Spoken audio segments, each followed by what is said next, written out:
Hello class 8 student.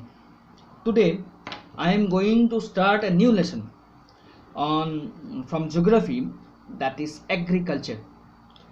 In the past lesson you have learned about the mineral resources and also about the power resources, different types of power resources. In this chapter, just as mining is an activity, in the previous chapter that we have started as a mining as an activity, it is a primary source, is a primary activity, primary occupation of man, that from directly from the nature the human being are extracting the minerals and using for it. Okay, so it is an occupation.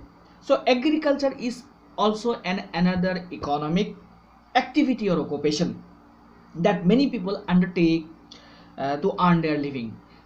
The farmers used to cultivate the land, they grow crops, and these crops are sold out to other people, and these people get food to eat, and in return the farmers are getting money for their remaining survival.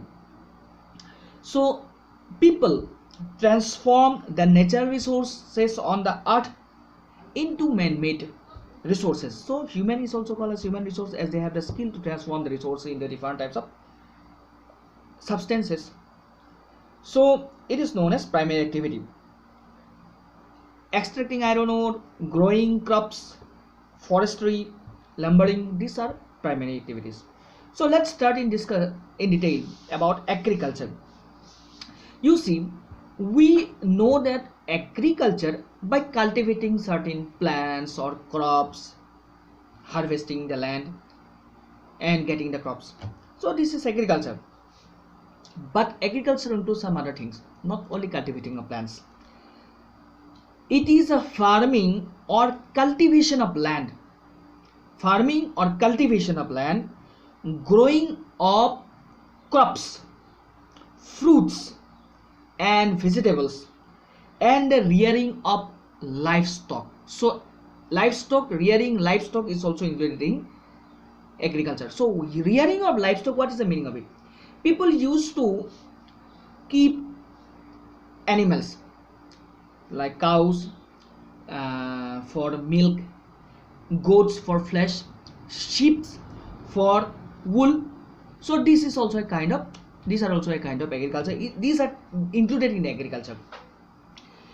That this is where your food comes from, that is from the agriculture.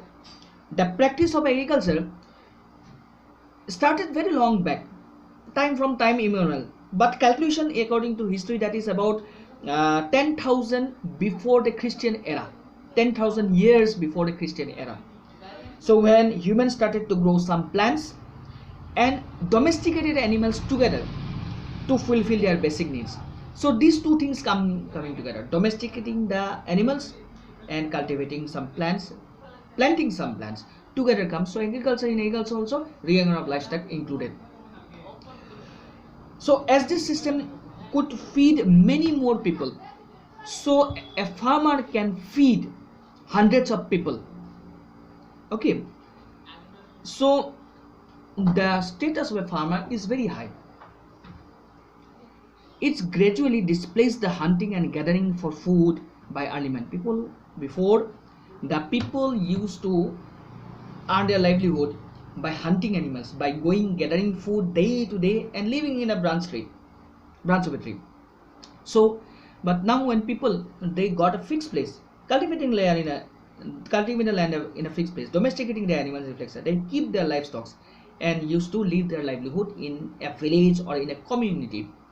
So presently about 37.5% of the world's population is engaged in agriculture, while India has about 52% of population occupied in agriculture. So they are engaged in agriculture. So anywhere in the second person in your locality, in your community, is directly or indirectly are involved in agriculture. So the fact is, the condition is that, is agriculture possible in everywhere on the surface of the earth? Agriculture is possible in everywhere. So it is not possible. Okay, so to understand properly, we need to understand that another different chapter like the land use and soil. Okay, and it is already in your books, land use and soil, types of soil, which soils are suitable for agriculture. So we need to learn this thing. So where the condition, climatic condition, weather, soil conditions are necessary, availability of water is there, so we can cultivate the land. So you also have to read how land is used differently at various places. So what are the factors that determine whether a place of land is arable or not? Arable means that can be cultivated. So what are the factors affecting the land? That is two factors. Physical factors and human factors. So physical factors include the relief, soil and climate. Relief means whether it is mountainous area or plain area. So plain area is more suitable for cultivating the land, and if it is plain area, it needs to have a good and proper soil type for cultivating, having rich mineral for cultivating the land, for cultivating the soil. Plants can grow there into the soil, and also climate is necessary. If there is a soil, and relief is also good, plain area, but the climate is very cold or very hot, the cultivation cannot be done. No cultivation can be done. If it is very cold, only ice fall, so no water is there. If it is a desert, no cultivation can be done without water. So physical factors plays an important factor. So this is physical factor. Another one is human factor. So human factor is what we have. Suppose think that we have relief, good relief, plain area for cultivating the land, soil, good soil quality, and also the climate is good. So we will cultivate the land. People will cultivate the land. And a second human factor, people. We need labor. If there is no labor, who will cultivate the land? Elephant or certain domesticating animals. The cow will go and cultivate. They will plant the seed and they will harvest the crops. No labor. We need human being for labor. Okay. Then who will pay to this labor? The labor need money. So we need money. In economical term, money is termed as capital. We need capital. We need money. Okay. And then why should we cultivate the land? For our own food. But is it over? Simply and over. We will take the crops, go to the home, dehusk it, clean it, cook it and eat it. Is it possible? Only cooking and eating, only cultivating? We need some extra earning also. So at least we need to sell our product, cultivated product, half of the product for the requirement, the remaining requirement in our life. So what shall we do? We need to sell our cultivated product in a market. So we need a market. Without market, we cannot sell the product. Without market, we cannot buy any products. So market is necessary in a particular area. So let's discuss these factors affecting the agriculture in detail. In due course of our video, we will discuss part by part in these factors. First of all, today we will end our discussion by the physical features. In physical features, we have relief, we have soil, we have climate. So relief is what? Always remember that relief means the topography of the earth's surface. What is seen on the earth's surface, hills, mountains, plains, plateaus, rivers, valleys, everything are regarded as reliefs. So these are natural factors. So in this relief, first of all, we take into account the plain area. The plain area is the most suitable place for cultivating the land. Okay. The type of landform determine whether the area is suitable for agriculture or not. For example, plains or lowland are more suitable for farming than a hilly area, where thinner layers of soil are found on the slopes. In a slope hilly area, suppose this hill, there is soil, but the surface of the soil is very, very thin. So it is very, very thin. So the root can penetrate, but it cannot get the nourishment from beneath the earth surface because the soil layer is very thin. So it is very hard for cultivating land. So slopy area is not, it is suitable for agriculture, but it's not good for cultivating the land. So plain area is soil, thick soil cover is there. Besides, it would be difficult to use machinery on steep slope. Again, machinery, we cannot run tractors to harvest the land, to harvest the crop, tractors to sow the seeds, tractors to plow the land. It's not possible. So some certain techniques are there to cultivate the land. Suppose, as for example, when we need to cultivate a land surface in a relief features, suppose this is the relief feature that I am allowing here. Suppose in this space, if I want to draw the relief features of a hill, so it is slope here. So to overcome the slope, we need to cut like this, make stairs. As we make the stairs, the upper portion of the mud is moved. Removed, and here we will get a plain like structure. Here these are called terraces, and here in terraces water can retain here some amount of soil, and the soil thickness will be suitable for cultivating land. And in this flat surface they can cultivate. People can stay here, people can cultivate the land. Okay, and when water is flowing here down here, when it overflows it goes again down here, and when again it flows over, it can go down here. In this way terraces are made. So terrace cultivation is suitable, but not all types of climate can be cultivated here. So terrace cultivation can be utilized by cultivating the land. And again, the deltas of rivers in lowland. Why deltas of rivers? When it comes in contact with the oceans, so there the deltas have good alluvial covering. Alluvial means good fertile soil covering that can be coming from flown away river, where the river flows, and this fertile land are suitable for cultivating the crops. Another types soil is very necessary.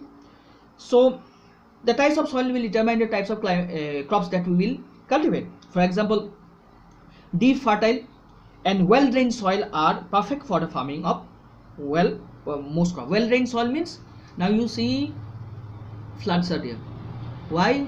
The land are so flat, the rainwater is not drained out completely. So whatever the crop is being cultivated now, which are going to be harvested after 15 days, they are sinking under the water, and the crops will be destroyed. So well drained land is necessary, okay, for the water to go away from here. That will not stagnant, will remain stagnant over the surface. So well drained is necessary. That is the reason why deltas form major agricultural region in the world. Another one is climate. Temperature of a particular area is very necessary. It must not go below 6 degrees Celsius. So minimum temperature for cultivating a land is 6 degrees Celsius, and it not go above a certain level of temperature. So rainfall also necessary for providing irrigation need for the crops cultivation. Crop like rice is certain crops which requires huge amount of water for cultivating later, and so it requires high temperature and heavy rainfall, while wheat would require low temperature and lesser rainfall. So rice cultivation is suitable for rainy season, wheat cultivation is suitable for cold season, dry season. So in this way, physical factors plays a very important role in cultivating the land surface. So today is this part of the factors affecting the agriculture, that physical factors and human factors. You see, if you go towards a textbook in your agriculture textbook, in the textbook the information are not sufficient, and the lessons are similar, lessons are shorter. So to broaden enough, I am giving some other example from the outer sources, and all the things that I have discussed here, those are already included in the book, but in lesser amount. So I am broadening enough to make you understand everything, every aspect. If these topics are not included in your textbook also, you no need to worry, but it is necessary for your understanding, which will be helpful in your future classes. So I hope so you will understand the lesson, and you need to understand the lesson. If you don't understand the lesson, it is not good. Why? Because you are an English medium student, and I am using simple and lucid language, English, to make you understand. If you are finding difficulty, maybe my voice may be faster or slower. As I am talking, my pace may be faster, so pitch may be faster. So if you find difficulty, then ask me. I will make it slower, like factors affecting agriculture, or I may sing for you slowly and slowly. So better you ask me the question. If you don't ask me the question, how will I understand that you have understood the lesson? So in the next session, as you see the watch the video, you go for the questionnaires, whatever is happening. Otherwise it is very difficult for me how you have taken the videos, and I will not understand that how you have interacted with the videos, and if you are not interacting with me. So better you need to understand, and I hope so you will understand. And also homeworks and classworks are given, and it should be submitted in due course of time. I have seen some of you are still submitting 2 or 3 days later. You are having your mobile number at your stipulated time, also at least during the daytime. If in the stipulated time you are not able to submit your homework, but you can submit your homework at that very day also, or during the night, or during the evening time, because your phone, the phone is with you, available with you, but you are ignoring this thing. So next time I will see, if you are ignoring this thing, then you will see what I am going to do with you.